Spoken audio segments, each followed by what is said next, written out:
ಸಾಮಾನ್ಯವಾಗಿ ನಾವು ಎಷ್ಟೋ ಸಾವಿರ ಲಕ್ಷಾಂತರ ವರ್ಷಗಳಿಂದ ಕೂಡ ಹೆಣ್ಣಿಗೆ ಮನೆಯಲ್ಲಿ ಕೆಲಸ ಮಾಡೋದು, ಪೂಜೆ ಮಾಡೋದು, ಸ್ನಾನ ಮಾಡೋದು, ಇದು ವಾಡಿಕೆ ಇರತಕ್ಕಂಥ ಸಂಪ್ರದಾಯನ ಚೆನ್ನಾಗಿ ಕಲಿಸಿದ್ರೆ ಹೆಣ್ಣು ಮದುವೆ ಆದ ಮನೆಗೆ ಚೆನ್ನಾಗಿರ್ತಾಳೆ ಅನ್ನೋ ಒಂದು ನಂಬಿಕೆ ಕೂಡ ಇದೆ.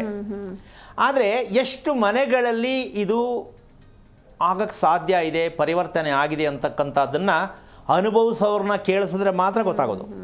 ಮದುವೆಯಾಗಿ ಎಷ್ಟು ವರ್ಷ ಆಯಿತು ಅಂದರೆ ಅವ್ರಿಗೆ ಬಾಯಿಂದ ಕೇಳಬೇಕು ಎಷ್ಟು ಮಜಾ ಇರುತ್ತೆ ಅಂತ ಅಲ್ವಾ. ಇದಕ್ಕೆ ಒಂದು ಸಣ್ಣ ಉದಾಹರಣೆ ನಮಗೆ ಬೇಕಿರ್ತಕ್ಕಂಥದ್ದು, ಪ್ರತಿ ಹೆಣ್ಣು ಜ್ಞಾನವಂತೆ ಆಗಬೇಕು. ಪ್ರತಿ ಹೆಣ್ಣು ಮದುವೆ ಆಗೋರು, ಮದುವೆ ಆಗಿರೋರು ಪ್ರತಿಯೊಬ್ಬರು ಜ್ಞಾನವಂತರು ಆಗಬೇಕಾ ಬೇಡಮ್ಮ? ಆಗಬೇಕು. ಕಾರಣ ಜ್ಞಾನ ಯಾಕೆ ಬೇಕು ಅಂದರೆ ನಾವು ಇನ್ನೊಬ್ಬರನ್ನ ಅವಲಂಬಿಸ್ಕೋಬಾರ್ದು, ಗಂಡನ ಕೈಲಿ ಸಂಸಾರದ ಬಗ್ಗೆ ಹೇಳಿಸ್ಕೋಬಾರ್ದು. ನಮ್ಮ ಬದುಕು ನನ್ನ ಬದುಕು, ನಮ್ಮ ಬದುಕು ನನ್ನ ಬದುಕು, ನಮ್ಮಿಬ್ಬರ ಬದುಕು ನನ್ನದಾಗಿರಬೇಕು. ಆ ರೀತಿಯಾಗಿ ಜ್ಞಾನವನ್ನು ನಾವು ಪಡ್ಕೋಬೇಕು ಅಂತ ಎಲ್ರಿಗೂ ಆಸೆ. ಪಾಪ ಎಲ್ಲಿದೆ ಇದು ಅನ್ನೋ ಪ್ರಶ್ನೆ ಹಾಗೆ ಉಳಿದಿದೆ. ಅದಕ್ಕೆ ಭಗವದ್ಗೀತೆ ಅಂತಕ್ಕಂತಹ ಒಂದು ವಿಚಾರಕ್ಕೆ ಹೋದಾಗ ಇಲ್ಲಿ ಯಾಕೆ ಇದನ್ನು ಪ್ರತಿದಿನ ನಾನು ಇದನ್ನು ಹೇಳ್ತಾ ಇರ್ತಕ್ಕಂಥ ಒಂದು ಭಾಗ ಆಗಿದೆ ಅಂದರೆ, ಯಾಕೆ ನಮಗೆ ಭಗವದ್ಗೀತೆ ಬೇಕು? ಆವಾಗಿಂದ ಈಗ ತಂದು ಭಗವದ್ಗೀತೆ ಬೇಕೇ ಬೇಕು, ನೋಡಲೇಬೇಕು, ಓದಲೇಬೇಕು ಅಂತಕ್ಕಂಥದ್ದು ಯಾಕೆ ತರ್ತಾ ಇದ್ದಾರೆ? ಯಾಕೆ ಅವಶ್ಯಕತೆ ಇದೆ? ಕೆಲವ್ರಿಗೆ ಬೇಕು, ಕೆಲವ್ರಿಗೆ ಬೇಡ. ಈ ಜಂಜಾಟ ಇದೆ.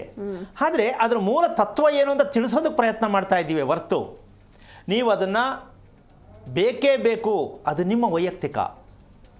ಆದರೆ ಅದರಲ್ಲಿ ಏನು ಸಾರಾಂಶವನ್ನು ತಿಳ್ಕೊಂಡು ನಾವು ಅದನ್ನು ಪ್ರಯತ್ನ ಮಾಡಬೇಕು ಅಂತಕ್ಕಂಥದ್ದು ನಾವು ಹೇಳಬೇಕಾದ ಜವಾಬ್ದಾರಿ. ಹೇಳ್ತಾ ಇದ್ದೀನಿ, ಎಷ್ಟು ಜನ ಅದನ್ನು ಅರ್ಥ ಮಾಡ್ಕೋತಿರೋ ಮಾಡ್ಕೊಳ್ಳಿ.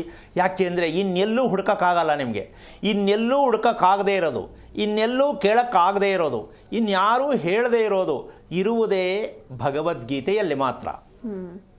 ಅಂತಹ ಭಗವದ್ಗೀತೆಯನ್ನು ನಾವು ಇಲ್ಲಿ ಜಾತಿ ಧರ್ಮ ಇನ್ನೊಂದು ಪ್ರಶ್ನೆ ಇಲ್ಲ, ಅದನ್ನು ನಾವು ಎಷ್ಟರ ಮಟ್ಟಕ್ಕೆ ಅವಲಂಬಿಸ್ಕೋಬೇಕು ಅಂತಕ್ಕಂತಹ ಒಂದು ವಿಚಾರ ಎಲ್ರಿಗೂ ಇವತ್ತು ಅಮಾವಾಸ್ಯೆ, ಆಮೇಲೆ ಈ ಕಥೆಗಳು ಹೇಳ್ತಾ ಕೂತ್ಕೋತಾರೆ.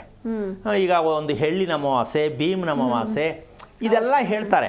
ಅದಕ್ಕೆ ಇದು ತಿನ್ನಬೇಕು, ಇದಕ್ಕೆ ಇದು ಮಾಡಬೇಕು ಅಂತ ಕತೆ ಹೇಳ್ಕೊಂಡು ಹೋಗ್ತಾರೆ ಹೊರತು, ಪ್ರತಿ ಅಮಾವಾಸ್ಯೆಗೂ ಕೂಡ ಪ್ರತಿ ದಿನವೂ ಕೂಡ ತುಂಬ ಕಷ್ಟ ಅನುಭವಿಸೋರಿಗೆ ಪ್ರತಿ ಕ್ಷಣವೂ ಅಮಾವಾಸ್ಯೆನೇ. ಯಾವತ್ತೋ ಒಂದಿನ ಬೇಜಾರಾಗೋರಿಗೆ ತಿಂಗಳಿಗೆ ಒಂದು ಸಲ ಅಮಾವಾಸ್ಯೆ ಅಂತ ಅನ್ಕೋಬಹುದು. ಹಾಗಾಗಿ ಯಾವುದೇ ಅಮಾವಾಸ್ಯೆ ಆಗಿರಲಿ, ನಮಗೆ ಪ್ರತಿ ಕ್ಷಣದಲ್ಲಿ ಅಮಾವಾಸ್ಯೆ ಆಗಿರಬಾರ್ದು. ಅದು ಮನಸ್ಸಿಗೆ ನೆಮ್ಮದಿ ಇಲ್ಲದೆ ಇರತಕ್ಕಂಥ ಸಂದರ್ಭ ಇರಬಾರ್ದು.